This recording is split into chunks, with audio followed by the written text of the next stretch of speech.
What is happening in the Congo? The Democratic Republic of Congo, DRC, about the size of Western Europe, is the largest country in sub-Saharan Africa, SSA.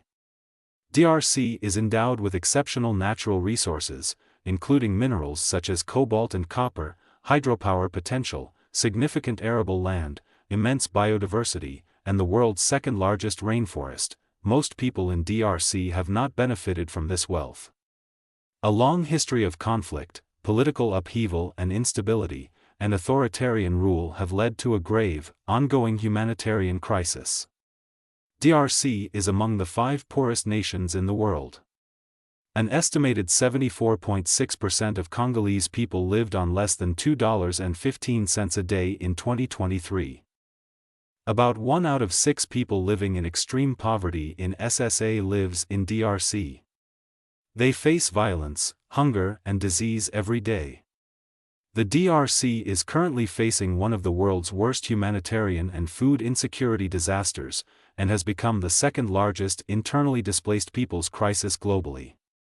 25.4 million people are food insecure, including 13.2 million children. The Democratic Republic of the Congo is extremely rich in natural resources but has suffered from political instability, a lack of infrastructure, corruption, and centuries of both commercial and colonial extraction and exploitation, followed by more than 60 years of independence, with little widespread development. The DRC's largest export is raw minerals, with China accepting over 50% of its exports in 2019.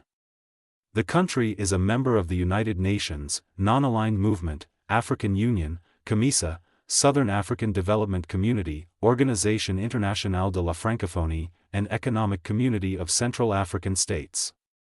The question is, why is Congo suffering having so much natural resources the world need?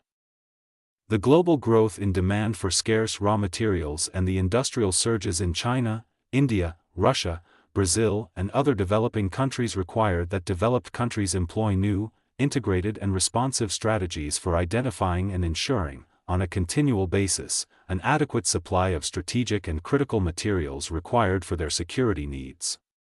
Highlighting the DR Congo's importance to United States national security, the effort to establish an elite Congolese unit is the latest push by the U.S. to professionalize armed forces in this strategically important region.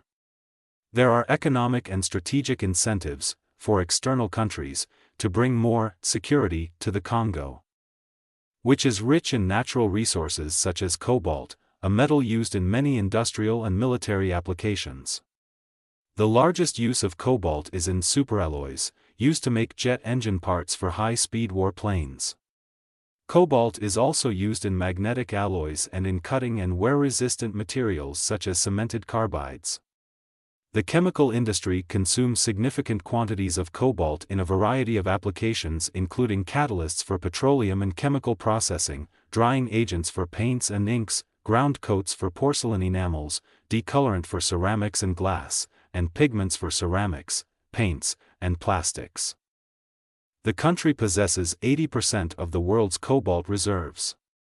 It is thought that due to the importance of cobalt for batteries for electric vehicles and stabilization of electric grids with large proportions of intermittent renewables in the electricity mix, the DRC could become an object of increased geopolitical competition.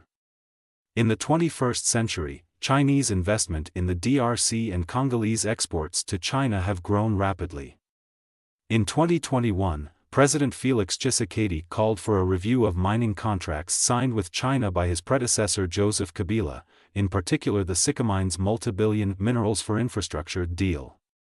The DRC is widely considered one of the world's richest countries in natural resources. Its untapped deposits of raw minerals are estimated to be worth in excess of $24 trillion. The DRC has 70% of the world's coltan, a third of its cobalt, more than 30% of its diamond reserves, and a tenth of its copper. Despite such vast mineral wealth, the economy of the Democratic Republic of the Congo has declined drastically since the mid-1980s. The DRC generated up to 70% of its export revenue from minerals in the 1970s and 1980s and was particularly hit when resource prices deteriorated at that time. By 2005, 90% of the DRC's revenues derived from its minerals. Congolese citizens are among the poorest people on earth.